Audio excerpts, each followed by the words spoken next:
తుపాకీతో కాల్చకుండా, కర్రతో కొట్టకుండా, గుండెల మీద కూర్చోపెట్టి లేచి కూర్చొని చేస్తే గుండె ఆగిపోతుంది. ఆయన అరెస్ట్ చేశాము. అరెస్ట్ చేస్తే ఆయన షాక్ తిని గుండె నొప్పి వచ్చి చనిపోయాడు అని స్టోరీ సృష్టించాలని ప్రయత్నం చేశాం. ఆయనకి భూమి మీద నూకలు ఉన్నాయి, పైన దేవుడు ఉన్నాడు. అతను చూస్తున్నాం కదా. ఇప్పుడు ఆ తులసిబాబు అనేవాడు ఎలా ఉన్నాడు, ఏనుగులా ఉన్నాడు. సరే, ఇప్పుడు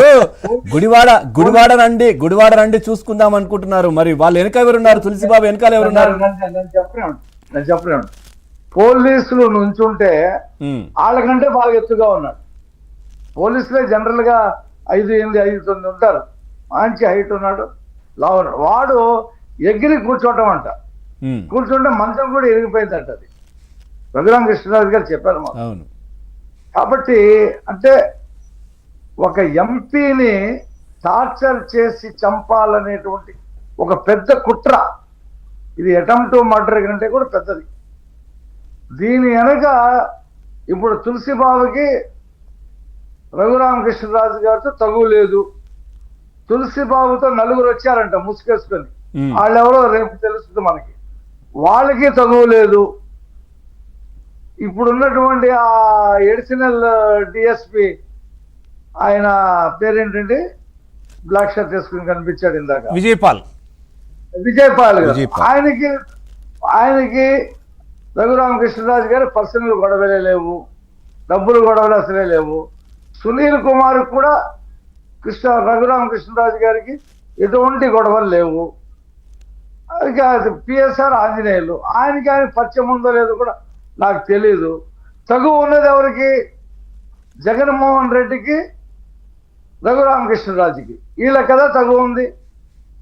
నన్ను విమర్శిస్తున్నాడు, రచ్చబండ పెట్టి నా బొమ్మ పెట్టుకొని గెలిచాడు, నన్నే వ్యతిరేకిస్తాడా అని చెప్పి చాలా కష్టపడి ఓ 10-12 మంది ఎంపీల్ని స్పీకర్ దగ్గరికి పంపించి ఆయన డిస్క్వాలిఫికేషన్ చేయటానికి కూడా ప్రయత్నం చేశారు.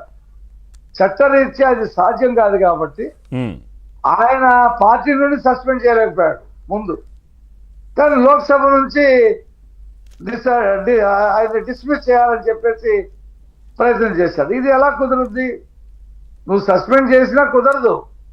నువ్వే సస్పెండ్ చేయలేవు, లోక్సభ స్పీకర్ ఎందుకు డిస్మిస్ చేస్తాడు? మోకాళ్ళలో ఆలోచన పెట్టుకొని పనిచేసిన ప్రత్యేక విమానం ఇచ్చి ఆ బాలశౌరి గారు వీళ్ళందరూ వెళ్ళారు. అప్పట్లో ఎంపీలందరూ కూడా, లోక్సభ మెంబర్లు అందరూ కూడా వెళ్ళారు. వెళ్తే కూడా ఆ పని అవలా.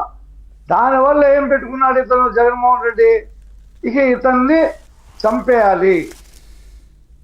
చంపేయాలి. ఎప్పుడు కన్నేసి పెట్టాడు. హైదరాబాద్లో ఆయన ఇంటి దగ్గర ఆ నిఘా పెట్టాడు. పాపం ఆయన ఇది వేరే రాష్ట్రం కదా, కేసీఆర్ కదా ఇక్కడ ముఖ్యమంత్రి, నాకేం పర్వాలేదు అని చెప్పి ఆ బర్త్డే చేసుకోవడానికి వచ్చాడండి. పాపం ఆ రోజున ఆయన ఒక గొర్రెని ఎత్తుకుని వెళ్ళినట్టు ఎత్తుకుని వెళ్ళారు సార్. ఆయనకి 5 నేషనల్ గార్డ్స్ సెక్యూరిటీ ఉంది. వాళ్ళని కూడా తోసేసి మరి ఒక రాష్ట్రం నుంచి ఇంకో రాష్ట్రానికి తీసుకెళ్ళేటప్పుడు కోర్టుకి సబ్మిట్ చేయాల. కోర్టు పర్మిషన్ ఇచ్చిన తర్వాత ఆయన తీసుకెళ్ళాల. ఆ ప్రొసీజర్స్ కూడా చేయకుండా గొర్రెలు ఎత్తుకుని వెళ్ళిపోతారు చూడండి. అలా ఎత్తుకొని కారులో పెట్టి అర్ధరాత్రి తీసుకొచ్చి చంపేసి ఆయనకి హాస్పిటల్కి, ఇక్కడ నేను నా చెప్పడం మర్చిపోయా, హాస్పిటల్లో కూడా ప్రిపేర్ చేశారంట.